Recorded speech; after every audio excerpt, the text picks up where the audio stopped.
I was lucky, okay? First, I wanted to pick up Code Violet on the PC, but when they say it's not on the PC, I'm done. And when they attack the consumer, I'm done as well. They're still on the belief that console exclusivity is still a thing when it's not. Also, this is a disgrace to indie games. Yeah, indie game developers. Seriously, Team Kill Media, the way you handle to your customer. No, not industry journalists like IGN or anything. You attack the consumers. In my opinion, you don't deserve the title indie. I mean, but like Hypnotic was saying, not everyone is as lucky. I was lucky, but not everyone as.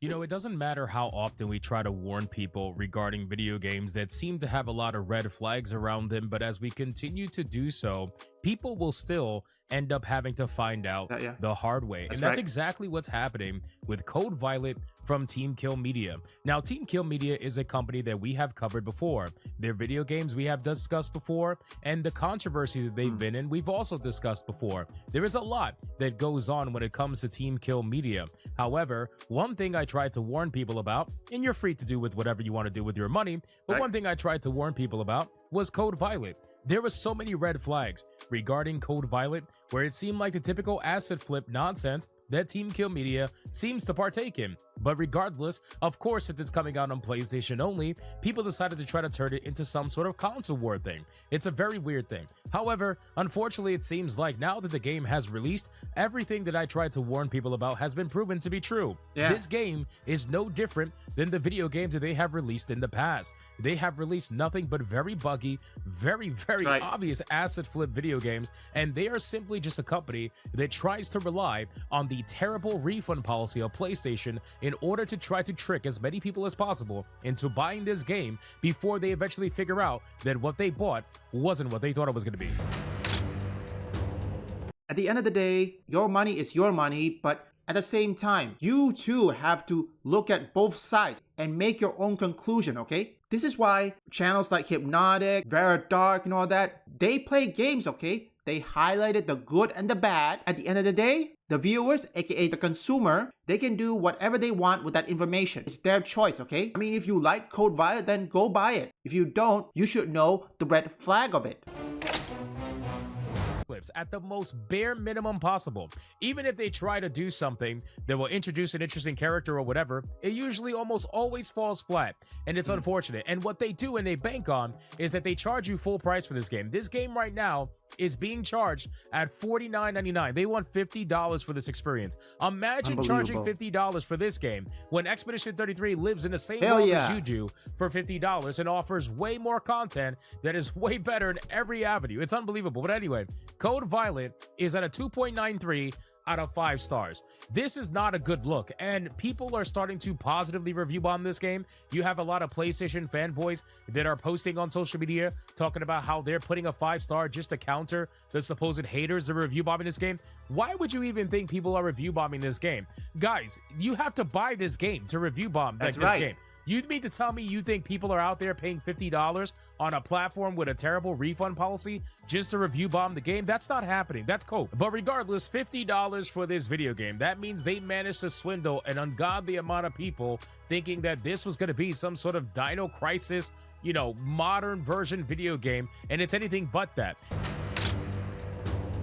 These console fanboys, I don't know if Hypnotic knows this, but Oh No Alex, he made a lot of video on console fanboys. And console fanboys, mainly on the PS5, are the ones thing that, well, I believe it's insufferable. Like, see, MBG, Reforged Gaming, what else? Portera. I mean, look at MBG. When MBG tries to talk about Oh No Alex, you wonder what he did? He blocked Oh No It's Alex. You should see his editor's video where he made Oh No It's Alex versus Reforged Gaming or versus MBG. It was hilarious, folks.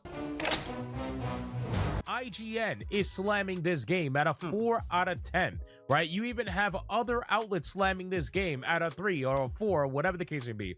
If you go over to Metacritic right now, the overall Metascore is a 40 out of 100, generally unfavorable. There is 6 critic reviews right now at the time of filming this video. COG Connected gave it a 55, Game 8 gave it a 42, Push Square gave it a 40. IGN Spain gave it a 40. IGN Regular gave it a 40. Noisy Pixel gave it a 20. I mean, Wow. guys, this is just terrible. What the hell is going on here? But listen, I've warned you guys and I've tried to tell you, and I understand you can't save everybody. That's right. You can't warn everybody. And I get that. This particular video game had all the red flags on it that every other video game that was released by Team Kill Media also had. And unfortunately, people ignored it because they thought they were getting some banger, PlayStation exclusive at the beginning of the year. This is how PlayStation is going to start.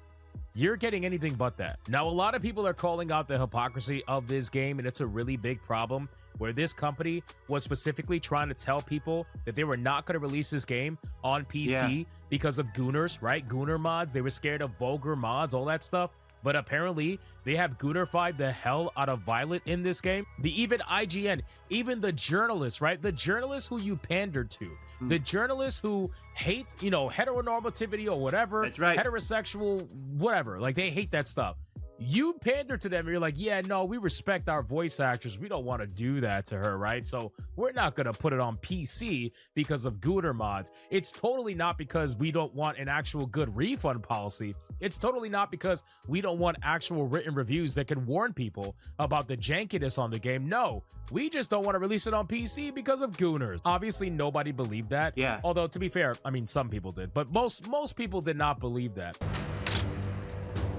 And also, the real reason they don't want to put it on PC because PC gamers can do a much better job. They don't want to admit that their game sucks ass. Even if Code Violet were to go to the PC, like Smash JT would say, it will be overwhelmingly negative. Oh, this is the problem when it comes to console exclusivity, or in this case, the PC port release. Here, let me give you for example, Marvel Spider-Man 2 and Marvel Spider-Man 1. How come Marvel Spider-Man 1 took 4 years to release on the PC while Marvel Spider-Man 2 took 15 months? Think about that. If the game was successful, they wouldn't put the PC port this quick. That's the same for Ghost of Yotei. If Ghost of Yotei failed on the PS5, then you can bet the PC port, assuming there is, it's not gonna do well.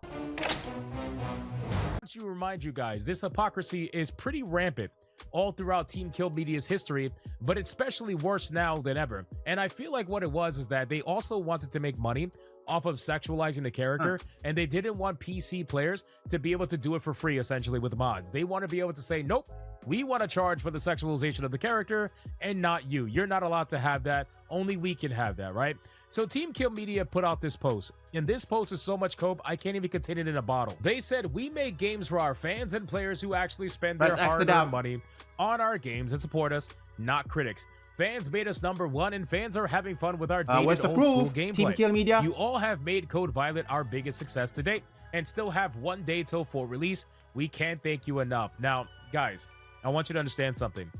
This team, considering they asset flip most of their work, the amount of investment that goes into this is minimal, okay? I can only imagine how small their budget is for this game. We're talking probably tens of thousands of dollars, if even that. This game is made at the most minimal budget, just like all their other video games are made. Yep. All they had to do was asset flip a couple of things and boom, add some dinosaurs and everything is good to go. So if they can convince a couple of thousand people and bait them into buying this game at full price at $50, they're going to make more than enough money than they ever thought they were going to spend. Right now, if you were to take the amount of reviews this game has, which again, that's only about a very small percentage of the actual people that buy video games, it's got 1,500 reviews, guys. 1,500 reviews. That's $75,000 that they've made on this game already, and that's not including all the other people they bought their game. So even if you 4 times that number, that's insane. They're making $200,000 to $300,000, $400,000. Unbelievable. For not including any fees or anything, but they're making more money with this game than they made with any of their other games combined, I gotta imagine at this point, because they managed to convince all the PlayStation gamers that they were going to be getting a Dino Crisis, essentially modern version of Dino Crisis. That's what they were able to convince people, and they successfully did it. And it's sickening. It really is, because unfortunately now what's happening is there's a lot of buyer remorse. You got a lot of people, while some people are pretending to enjoy it, but whatever that reason may be, some of which are doing because of activism, some of which because they actually do enjoy it, and that's fine. You can enjoy a game that other people don't like. That's okay. But unfortunately, a lot of people are feeling baited and switched right now. A lot of people are having buyer's remorse, and they're saying on social media, because they can't say it on PlayStation Store, they're saying This was a big mistake. I can't believe I bought this. I wish I knew before I bought this. And unfortunately for those people, all I can say is, you got to pay attention, man. You got to pay attention to the conversation that's happening around gaming right now. Because all the people out there that are like, oh, there's so much negativity. No, it's criticism. Negativity, criticism is not negativity. And you're going to have people try to frame it as such because they want to trick people. That's just flat out what it is. You need to listen to all sides of the conversation and then make up your own goddamn mind over what you feel about a certain video game. That's the reason why YouTube exists. YouTube reviews, or in this case video game reviews, are the real reason they will be forced to improve. Hypnotic, Veradark, or Smash JT, all they did was highlighted the bad, okay? At the end of the day, it is your decision to make, okay? Same goes for me, okay? And thanks to Hypnotic, I avoided it. I dodged a bullet. At first, I thought of getting it, okay? But when I heard that it was not coming to PC and the developers attacking the consumer, I'm checked out. I'm waiting for either Resident Evil 9 Requiem or Mouse PI for hire. Over what you feel about a certain video game, right? That's why I never tell people what to do with their money. I can only warn them about the signs that I see and talk to them about the issues that I see at hand, and especially pattern recognition and choices that this particular developer has made in the past. Now, they're trying to claim that they're #1 on PlayStation, but then when I looked at the actual screenshot of them saying that they're #1, it's actually kind of hilarious. They cherry picked it. They said they're from #1 pre-orders to now #1 of the best-selling new games on PlayStation Store. Thank you all so much. We seriously can't thank you all enough. You have all changed our lives forever, and we can invest more and more into our art and craft. None of that's happening, by the way. They're not investing any money into their art and craft. The next game that they come out with is going to be another acid-flipped Unreal video game, and that's all you're going to get. Look forward to more updates coming to Code Violet, etc., etc., assuming they don't evade taxes. At the games, they have basically no competition, bro.